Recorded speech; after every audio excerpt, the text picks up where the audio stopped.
วัสดีเพื่อนพี่น้องที่รักทุกท่านค่ะอันนี้ก็เป็นอีกหนึ่งคลิปนะคะที่พี่ธนัทอยากจะมาแชร์เพื่อนๆได้ชมกันนะคะเรือนกล้วยไม้อยู่ในสวนราชพฤกษ์จังหวัดเชียงใหม่นะคะช่วงนี้ก็เป็นช่วงหน้าหนาวของประเทศไทยด้วยนะคะก็เลยอยากจะเอามาแชร์ให้ชมค่ะเพราะว่าพี่ธนัทมองว่าเป็นจุดเช็คอินอีกจุดหนึ่งของจังหวัดเชียงใหม่เลยอะค่ะเขาบอกว่ามีต้นกาสะลองนะคะก็เพิ่งรู้นะว่ากาสะลองนี่เป็นต้นไม้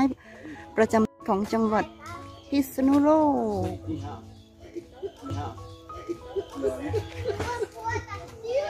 หุย wonderful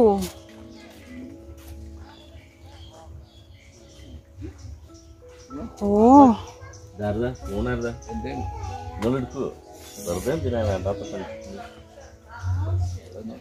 หุยกล้วยไม้สวยมาก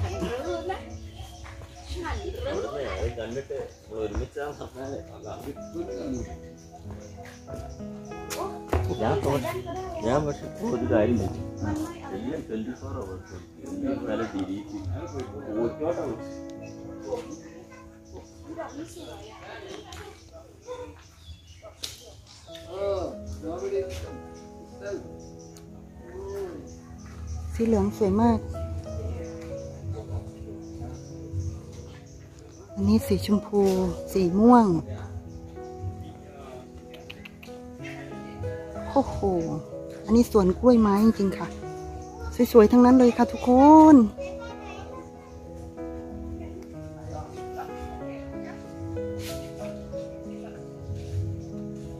โอ้ยอันนี้เหมือนผีเสื้อเลยอ่ะโอ้สวยมากว้าวว้าวเลยค่ะ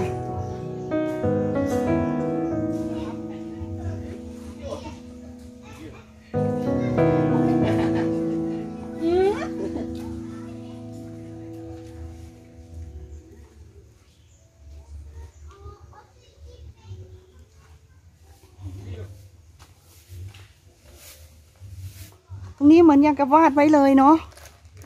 อยู่นู้นนั่งรอตรงนี้นะป๊าดโหยสวยเหมือนโอ้ very lovely wonderful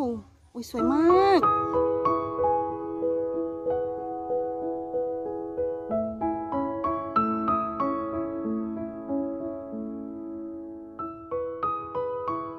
มันสวยเกินบรรยายค่ะทุกคน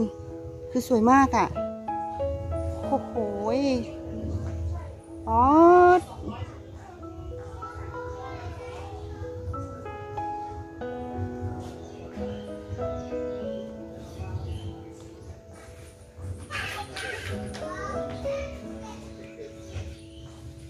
มีเต่าด้วยมีเต่าตัวเบลเลอร์เลย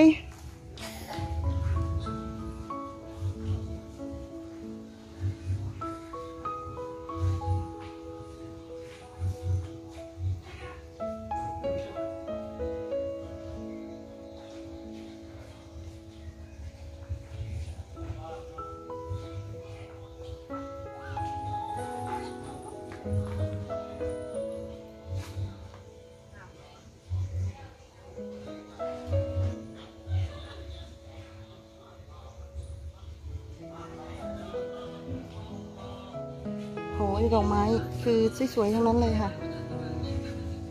เดี๋ยวจะพาเดินดูให้หมดเลยนะคะเป็นสวนที่สวยมากๆเลยอะค่ะทุกคน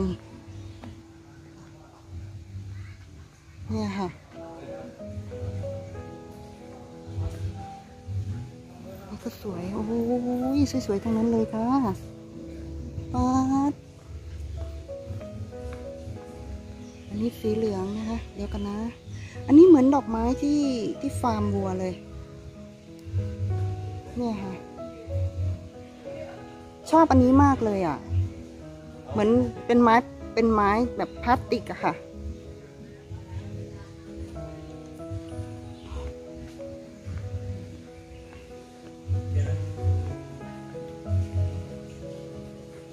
โหคือเขาต้องออกแบบปลูกที่ว่า ปลูกยังไงให้เขาออกออกมาเป็นแบบนี้อะค่ะไอ้จ๊ะเอเดี๋ยวไปดูอันนั้นอีกรอบนึงเดี๋ยวเดินไปทางนี้ตะกี้ยังไม่ได้เดินไป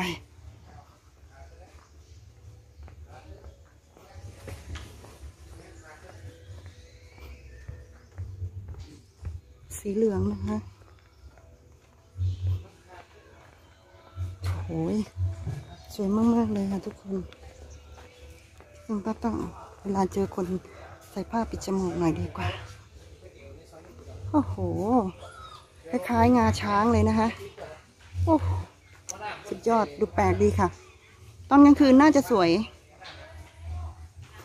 ตอนกลางวันก็สวยค่ะแต่กลางคืนคงจะมีแสงไฟด้วยอ่ะ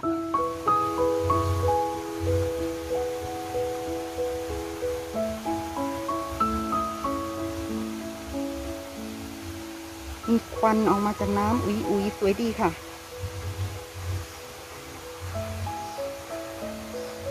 เนี่ยค่ะทุกคน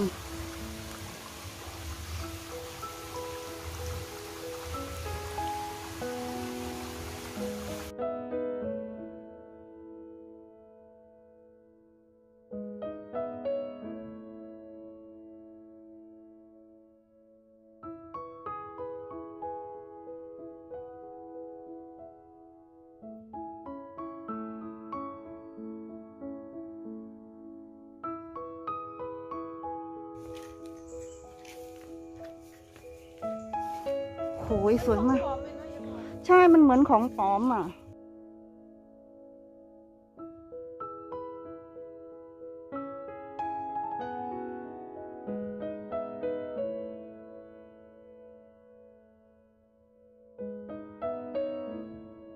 ของแท้นี่ต้องยอมสี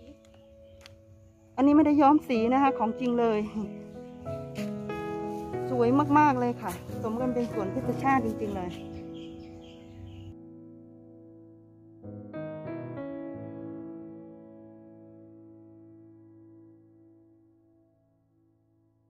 เนี่ยค่ะมีสองซุ้มมองไกลๆแล้วสวยมากเลยค่ะทุกคน